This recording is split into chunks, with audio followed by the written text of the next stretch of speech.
of Job. Shall the one who contends with the Almighty correct him? He who rebukes God, let him answer it.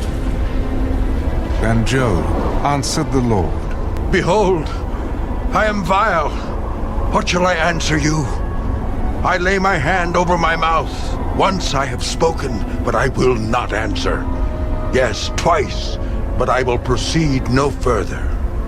Then the Lord answered Job out of the whirlwind. Now prepare yourself like a man. I will question you, and you shall answer me. Would you indeed annul my judgment? Would you condemn me that you may be justified? Have you an arm like God? Or can you thunder with a voice like his? Then adorn yourself with majesty and splendor, and array yourself with glory and beauty. Disperse the rage of your wrath. Look on everyone who is proud, and humble him. Look on everyone who is proud, and bring him low. Tread down the wicked in their place. Hide them in the dust together. Bind their faces in hidden darkness.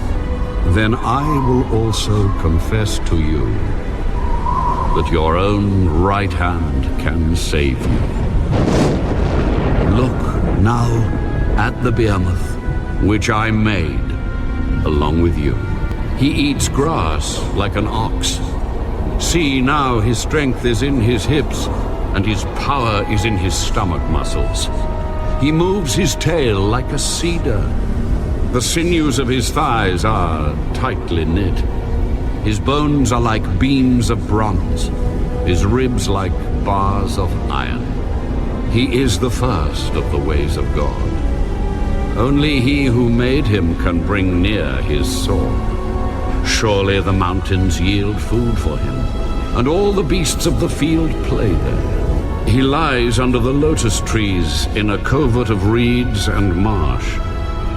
The lotus trees cover him with their shade. The willows by the brook surround him. Indeed, the river may rage, yet he is not disturbed. He is confident, though the Jordan gushes into his mouth, though he takes it in his eyes, or one pierces his nose with a snare.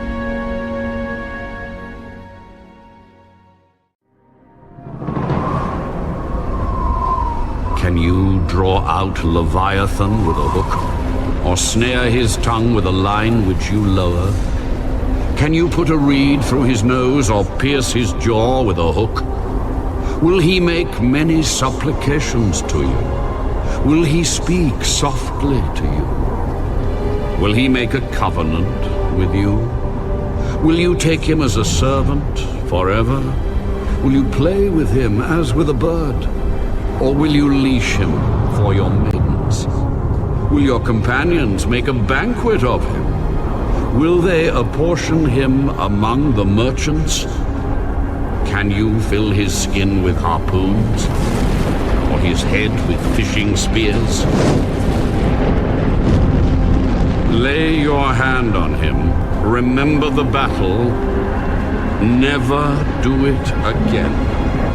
Indeed, any hope of overcoming him is false.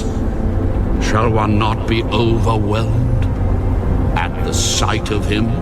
No one is so fierce that he would dare stir him up. Who then is able to stand against me? Who has preceded me that I should pay him? Everything under heaven is mine. I will not conceal his limbs, his mighty power, or his graceful proportions. Who can remove his outer coat? Who can approach him with a double bridle? Who can open the doors of his face with his terrible teeth all around? His rows of scales are his pride, shut up tightly as with a seal. One is so near another that no air can come between them. They are joined one to another. They stick together and cannot be parted. His sneezings flash forth light, and his eyes are like the eyelids of the morning. Out of his mouth go burning lights. Sparks of fire shoot out. Smoke goes out of his nostrils as from a boiling pot, and burning rushes. His breath kindles coals, and a flame goes out of his mouth. Strength dwells in his neck, and sorrow dances before him. The folds of his flesh are joined together. They are firm on him and cannot be moved. His heart is as hard as stone, even as hard as the lower millstone. When he raises himself up, the mighty are afraid. Because of his crashings, they are beside themselves. Though the sword reaches him, it cannot avail, nor does spear, dart, or javelin. He regards iron as straw, and bronze as rotten wood. The arrow cannot make him flee. Sling stones become like stubble to him. Darts are regarded as straw. He laughs at the threat of javelins. His undersides are like sharp potsherds. He spreads pointed marks in the mire. He makes the deep boil like a pot. He makes the sea like a pot of ointment. He leaves a shining wake behind him. One would think the deep had white hair. On earth there is nothing like him which is made without fear. He beholds every high thing. He is king over all the children of pride.